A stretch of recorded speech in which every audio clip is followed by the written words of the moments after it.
Hello and welcome to the Red 78 a Munster podcast for Munster fans. My name is Rory O'Hagan from Off the Ball, joined by Munster legends Alan Quinlan and Fiona Hayes. To look back on Munster's bonus point win over Ulster, a hard fought battle in Belfast. We'll discuss that very shortly. And we look ahead to another hard fought battle that's going to be coming up in a few days as the Reds take on Leinster. A busy Red 78 coming up for you this morning, or this afternoon, or this evening, depending on when you're listening to us. Fiona, Allen, great to see you as always. Fiona, what's Santa bringing? Santa is bringing, I hope, a bit of cop on to me because it's Monday and I still haven't got any presents. So I'm gonna have to go It's not into a miracle lovely worker, Limerick Fiona. City today Yeah, and you go. and go through the crowds. I'm like one of those farmers when the farmers all laid in and see what I can come up with. So hopefully next year I'll be better. If Santa can leave a bit of cop on, it'd be great. Quinny, are you on the nice list? Oh, that's debatable. It's debatable for all of us, I'd say. Yeah. It's a nice time of year. It's a tough time of Love it. year for some people, but yeah, it's nice to have a little bit of a break and a bit of festive cheer. Certainly was. And Munster helped get that festive cheer off to a cracking start for us over the weekend. Fiona, you mentioned just before we came on air that it was the most nerve-wracking Oh. time you've had watching Munster. Just why was that? I don't know. I was up to high 90 watching them, I suppose. The turnovers, the errors, just when you think they do some magical. We saw some huge moments from Tom Farrell in the game. There'd be some magical moments in attack, and then the most slightest knock on or turned over at the breakdown. I think they were turned over 8 times.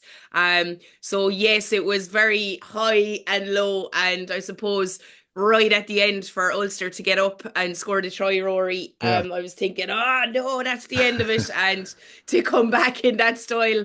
And I suppose the defense at times was super to watch. So it was one of those roller coaster of emotion games, and I certainly felt it watching it anyway. Quinny, I suppose you got to give Munster credit for digging this one out. Yeah, of course, and they were dogged and they dug in there, and they were under so much pressure throughout the whole game, really. The territory was 70-30 in Ulster's favour. So they're in they're in their own half and probably in their own 22 for long periods of the game. Yeah, they fronted up defensively. I think Ulster didn't ask any questions really, which a little bit of that is down to Munster being really physical and aggressive in the collisions, but also Ulster being poor in their attack. They have a lot of problems as well. But I think, sometimes you need a result like this to kind of get a little bit of momentum going. And, for obvious reasons, it was a must-win game. Um, with Leinster coming up next, it's really difficult. The position they were in the table, they were 11th. They're now up to 6th, it looks much better. They've played 8, won 4, lost 4. You can go right down to 13th in the table, the Stormers, who are on 16 points. They have a game in hand. So if they win their game in hand with a bonus point, they're right up to 5th or 6th themselves. So it's very, very congested from, I suppose, from 5th down to 13th.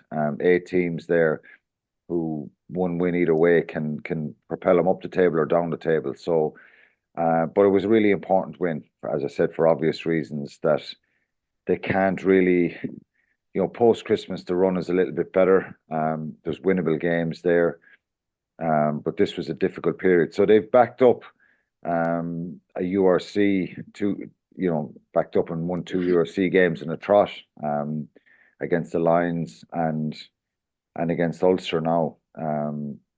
So it's really important, I think, and I think psychologically it's tough at the moment with all the injuries again after the cast game. I think there's a number of operations happened again last week to a number of high-profile players, big players from Munster. It just gets, I don't know, it's the same thing. We're repetitive with the injuries, aren't we? Craig Casey's injury is so unfortunate, and Tucker Abrahams dislocates his shoulder. I spoke about that Papali'i tackle last week and the implications that's had for Tucker Abrahams, John Klein, Liam Coombs. Um, it's tough for him. And as a player, as a coach, you're probably scratching your head saying, just when we're getting a small little bit of positivity about players coming back, we lose four more from the squad. So yeah, it's tough for them at the moment, but they showed character and fight, and that's all you can do in these situations, Rory. Yeah, yeah. I think you know, I hate going back. I have to go back sometimes, share my own experience, but it does give a boost and a lift when you see players putting on the boots again, getting out into the mix. It lifts the quality of training. I think I said that last week. The flip side of that is when you see starters and big players getting injured, it does have an effect. You've got to try and stay positive. But they dug in the other night. I know we'll go into the bones of the performance in a few minutes, but I suppose that is the big positive. They never gave up. They kept fighting and they kept digging in there. The possession and territory is so one-sided. It's phenomenal to see that Munster won the game. Um, and their attack was better, and that's what won them the game, really. I think defense and attack, other parts of the game that really nearly cost them. Again, discipline, shocking discipline again.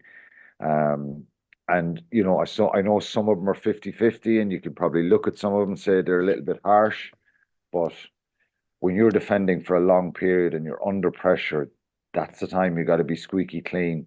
They're not good penalties to give away in a sense that sometimes a good penalty is one where you slow the ball down when the opposition possibly have a big overlap, and it gives your defense a chance to get set and get numbers to protect that area, and you get pinged and you give 3 points and all that kind of stuff or whatever. But there were a lot of poor penalties that just kept inviting the pressure back on them. So, yeah, they still have a lot to learn. But the big positive, as you said at the start, was the character they showed, and they never gave up, and they got a result in the end, which was, um, as Fiona was saying, it was such a stressful game to watch in a sense that it's so up, so down, so frustrating. Some of the decisions, some of the accuracy, the clearances to touch, the mistakes. Yeah, you would be if you had hair, or you'd be pulling your hair out. His beard out. No, I haven't had hair for a long, long time now. Can you wait? But Fiona, yeah, look, it's going to be saying, look, some good performances, I suppose, from Munster the other night. I suppose, like Tom Farrell's going to get the headlines for that hat trick. Yeah, Tom Farrell was absolutely exceptional in attack. A lot of people are talking about Jack Crowley. I suppose there was those missed touches again. He looked probably a little bit shaky at times, but he still had some huge moments Mm. defensively in the game. I think he had 21 tackles. He held up the hooker over the line. There was some big, big moments, and that's something I've always said about Crowley. His defense compared to other tens, he gets himself stuck in there. He's really good at that. Obviously, as I said, not his best game, but I think as a coach, you'll have to take him aside and look at separate things, but you can also show him the positives about how hungry he was in defence. And Gavin Coombs, 35 tackles in one game. It's a long time since you're saying that about one player. And we spoke about him last week as well, saying that we missed him against a French pack, in his carries, in his chop tackles. And I thought tackling wise, getting himself stuck in. Yes, not the big headlines, but he was absolutely superb. When you come away from the game, you're thinking Tom Farrell. I'm not sure at the start of the season, nothing against Tom Farrell, but if that was one of the players that I'd be saying playing out of their skin when you're looking at this Munster squad, just because he's fresh into the new system, but he seems to be playing unbelievable rugby at the minute. I mean, you 8 defenders beating 147 meters. He's just a real talent in attack, and I'd say going forward as well, himself, if he can keep that confidence up, looking at after, who knows, he might get himself called into a Six Nations camp maybe, but obviously Munster won't want that at the minute, but with the injuries there. But I thought there was some really good defensive individual performances. Hodnett again had a lovely turnover, but it's just the attack for some reason Yeah. at times wasn't clicking. And Quinny spoke about the territory and the possession. That's with 14 men for a lot of the game as well, after that Tom O'Toole tackle. So that's the disappointing aspect, I suppose, from a coaching point, is that there was space out wide. How come Munster couldn't get that ball out there cleanly? Can you talk to me about that red card for Tom O'Toole? like Ulster as a result had to play most of the game with 14, but like it's doesn't look particularly malicious, more clumsy than anything, but that kind of tackle can cause a lot of damage. Yeah, and it's one of the areas that is really being highlighted in the game now, which is rightly so.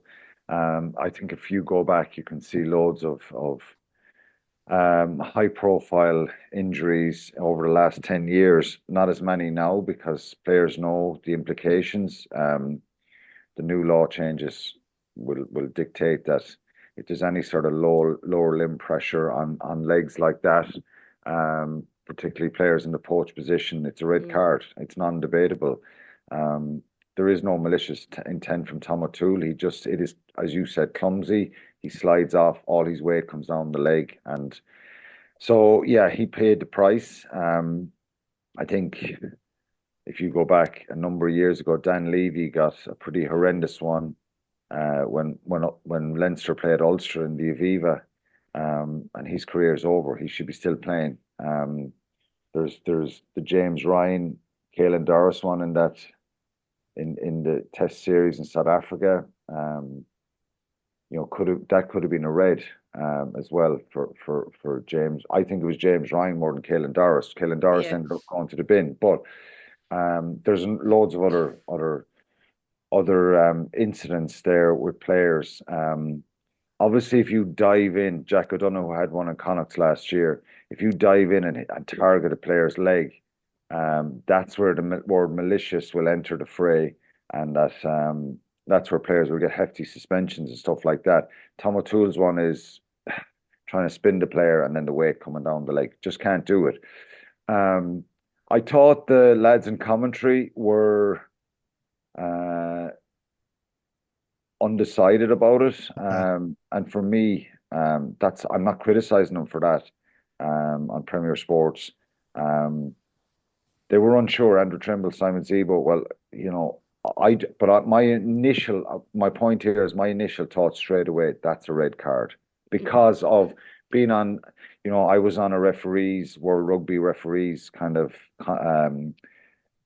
Zoom talk before the summer series of any of the matches and about these law changes that came in, about the Dupont kicks. What are they going to look out for? What are they going to be really strict on? Players retreating, the contests in the air, leaving the channels free and not blocking anyone. And that's one of the things that was highlighted as well about that. Any sort of lower limb pressure on people's legs there has to be, have a zero tolerance on it. So again, Tom O'Toole didn't mean that. He immediately went over to Nankerville. We don't know the extent of Nankerville's injury. He tried to play on, ended up going off the field. I'm not sure if he'll be fit for this week. If you have to go off for an injury like that, let's hope he will be. But no, it was a straight red card. And again, as I said, that not just in a professional game, right throughout the game, that's something that needs to be policed very stringently. Yeah, and just on that as well, Quinny, I know Richie Murphy afterwards was saying, like, as far as he was concerned, that his entry was straight through the gate, and he was arguing that therefore he, if it's in at the side, you're targeting the knee. But I 100% agree. If your weight falls to that side as a player, and especially around that area of the knee, it just has to be a red. It has to be stamped out of the game. Well, you're the one that's in control of whether you are falling to the ground or spinning a player. If you can't move them straight on, well, if you start rolling, well, it doesn't matter whether you're accidental or not. It can be deemed reckless or clumsy or whatever the word is. And if you go down the player's leg like that, it's just not allowed. And again, it's down to history showing us that we've seen a number of players and their careers being ended over that and major knee injuries. So I get what Richie Murphy's trying to say, but I think again, there's no malicious intent here, but it is what it is. It's a reckless kind of role, and if you go down a player's leg like that, for any team, you're heading for at least a yellow, and most probably a red every time. Well, hopefully Alex Lagerfeld's okay after that. We haven't got an update from Munster on the injuries this week yet, but hopefully he'll be okay. Do you want to name a star of the week, Fiona? I think we've already talked about it. I'd imagine he's in the running. Yeah, I don't think, yes, I thought Coombs, as I said, defensively was excellent again. But you can't look past Tom Farrell. I don't Mm. think there's even a discussion this week. He was just 5 clean breaks as well. He's just 8 defenders beaten. It was one of those attacking performances, the offload, getting his hands free. Beautiful to watch and to see him come through as well. And we've spoken about him in the mix a few times, but this was certainly the best performance I've seen from Tom Carroll and or Tom Farrell. And on that as well, Rory, I'd say we're not getting the injury update. I'd say Munster Rugby doesn't want to ruin our Christmas. It's already been ruined. That's not a bad point, actually. Quinny, you in agreement? Yeah, of course. I think, and he's been very consistent this year, Tom Farrell. I think we may have given him the start of the week once, was it? Yeah. Maybe once or twice. Um, yeah, I think he's a very, very effective player, a really top quality. And again, it's he's bringing these performances in a team that's under pressure and disjointed themselves at times, for various different reasons, obviously. But he's been a really good signing. He's physical and Mm. aggressive, deceptively quick, um, when he has ball in contact. When he's taking ball up, his footwork is really good and he can Mm. find little spaces and he's very powerful and strong. So he's been a very good signing, really good signing. Again, you'd love to see a full throttled Munster team out in the field, um, and that back line getting a little bit more, quality ball from set piece and breakdown quality and all that kind of stuff. Because we've seen when they do get good ball, that they're possess danger and he was brilliant the other night to score 3 tries like that.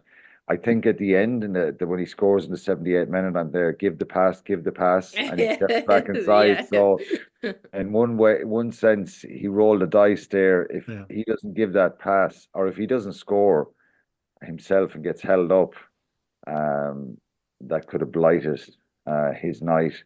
But he backed himself there, was able to kind of swerve back inside the covering defence and scored a try. So he was outstanding.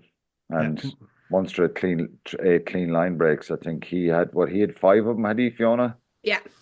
Yeah. So it just shows that he was able to get through some space and contact and then to score 3 times is in Belfast is unbelievable stuff. So he won them the game. His moments won them the game on Friday night because, as we said earlier, so many areas just not consistent or not good enough.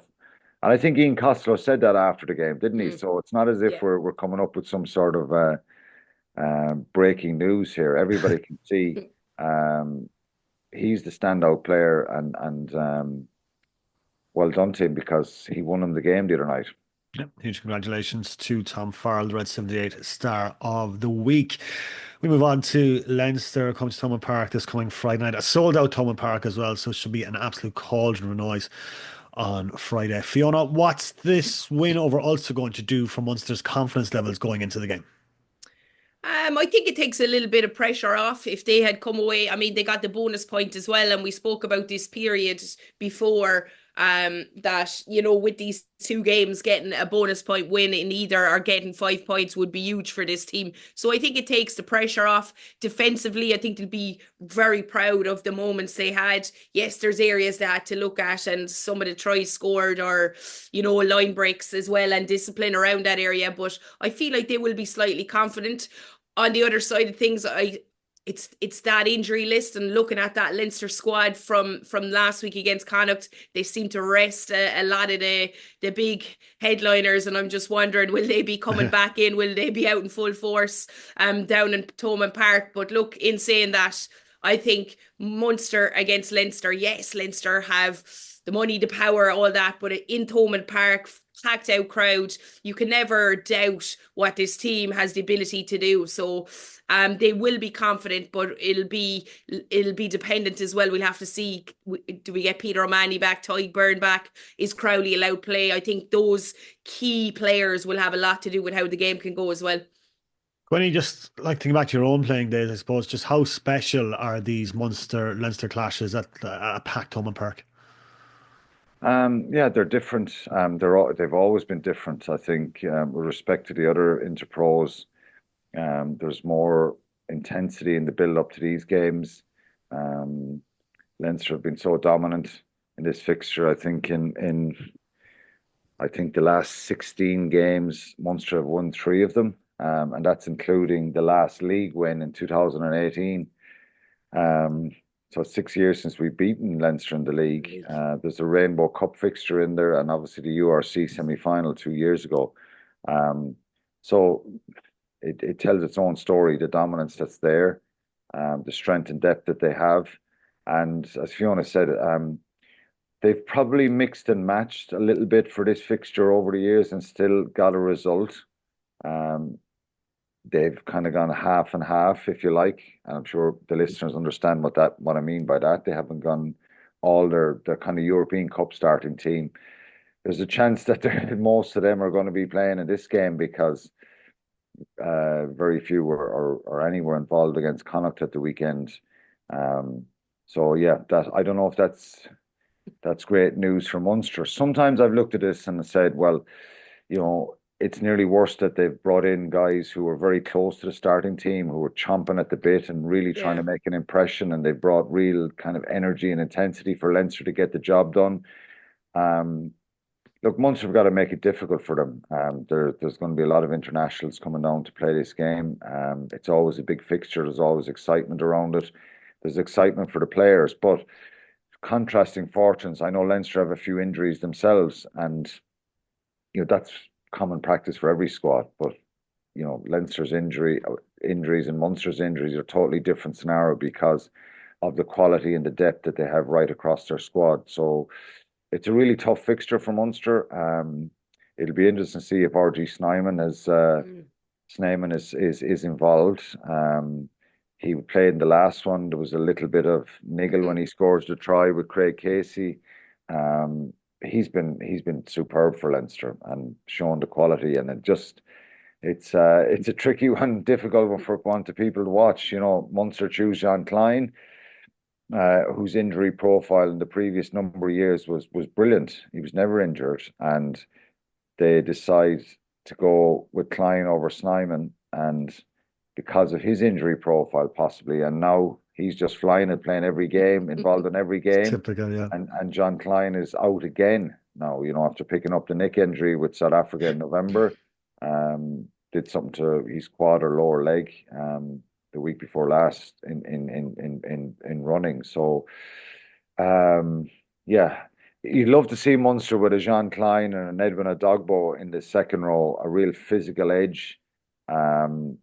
And power that it would give them, because they lack that ball carrying and powerful, explosive carrying ability up in the front row.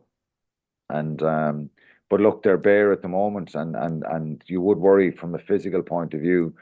There's very few teams can cope with Leinster, and you can say it's Thomond Park, and of course it has an effect and it's important, but Leinster will send out a few reminders, and I think Bristol a couple of weeks ago with their European team, what they did over there shows that what they're capable of. So, and again, loads of these players that will play on Friday night have won in Thomond Park, so it's not a new experience for them. So a really tough game, difficult game. I think Munster could have won last year. The last couple of fixtures were quite tight and close, small margins. But look, the crowd have got to get behind them, make it difficult for Leinster, and hope that Munster, from a Munster point of view, that they get a few breaks on the night and get a strong team out there. We mentioned Nankyville; he'd be really important for them, and if he's available, let's hope he is. But yeah, it's a different week. It's a big fixture, and you have all these bragging rights as well. And someone like Tom Farrell, we spoke about, if he has a big game in a fixture like this, well then, there's a few mentions on the Sunday papers about him talking about him possibly um, being looked at for Ireland. You propel, and in the history when I played, and this was kind of a final trial at times. And if you played well in this fixture, you grabbed the attention of the Irish selectors. But look, Leinster, the dominant force, it's very obvious, and it's going to be a tough fixture for Munster. It certainly will. We will all Santa for a Munster win. Fingers crossed. That's pretty much it from us this week. We'll be back next week to review that Leinster game and hopefully what will be a Munster win. Not much for me to do except wish you two guys a very happy Christmas, guys. Hope you have a great few days. Many You happy too. returns. Yeah, hope everyone has a nice Christmas. It's can be a tough time of the year for some Mhm. people and a lovely time for most, I suppose. So let's hope it's a nice, peaceful, happy one for Yeah, everyone. indeed. Well said, Quinny. Well said. Right. We'll have a lot to discuss on next week's show. If you want to get in touch with us, you can send us an email. The rugby channel at bauermedia.ie. You can send Quinny or Fiona a tweet as well at Alan Quinlan1 or at FeeHays27. You can tweet the show as well at Rugby Channel 15. And we'll get your comments read out on next week's show. For myself, Rory O'Hagan, Munster Legends, Alan Quinlan and Fiona Hayes, thank you very much for listening to this week's show. Happy Christmas. And until next week, stand up and fight.